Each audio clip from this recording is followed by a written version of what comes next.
Fondant দিয়ে কিভাবে এত সুন্দর সুন্দর হাঁস বানানো যায় সেটাই আজকে আমরা শিখে নিব।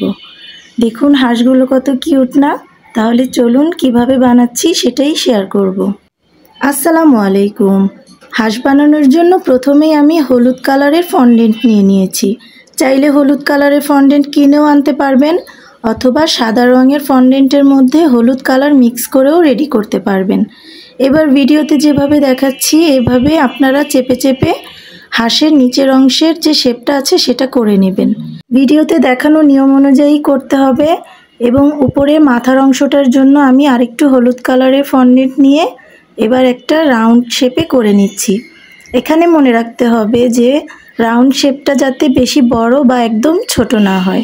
সাইডে পাখাগুলোর জন্য ছোট ছোট করে একটু একটু ফন্ডেন্ট নিয়ে চেপে চেপে একটা পাতার শেপ করে নিব, যাতে সাইডের ওর পাখাগুলো বানানো যায়। পরবর্তীতে পানির সাহায্যে আমি সবগুলোকে একটার সাথে একটা লাগিয়ে দিব। ফন্ডেন্টের মধ্যে পানিটা গ্লুর মতো কাজ করে। দেখুন আমার একটা পাখা বানানো শেষ। এটার শেপটা অনেকটা পাতার মতো দেখা যাচ্ছে এবং আমি সাইডে লাগিয়ে দিলাম। এভাবে অপর সাইডেও একটা পাখা লাগিয়ে দিলাম। ব্যাস, আমার হাঁসের শেপটা অনেকটাই হয়ে গেছে। এরকমভাবে আমি আরও দুটো বানিয়ে নিয়েছি। এবার হাঁসের যে ঠোঁটটা আছে এটার জন্য আমি অরেঞ্জ কালারের ফন্ডেন্ট নিয়ে নিয়েছি। ছোট করে এক পাশে একটু চ্যাপ্টা করে দেব এবং অপর পাশটা একটু সুচালো রেখে ঠোঁটটাকে এবার আমি হাঁসের মাথার সাথে বসিয়ে দিচ্ছি। দেখুন আমি কিভাবে লাগাচ্ছি।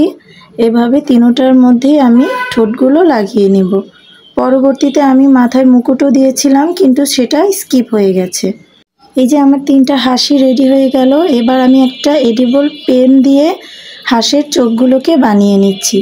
অবশ্যই এখানে আপনারা এডিবল পেন ইউজ করবেন, অথবা আপনারা চাইলে কালো রঙের ফন্ডেন্ট দিয়ে ছোট ছোট ডট বানিয়েও বসিয়ে দিতে পারেন। ব্যাস, তৈরি হয়ে গেল। কেকের ওপর হাঁসগুলোকে দেখুন কত সুন্দর দেখা যাচ্ছে। আপনাদের কাছে কেমন লেগেছে অবশ্যই জানাবেন। আল্লাহ হাফেজ।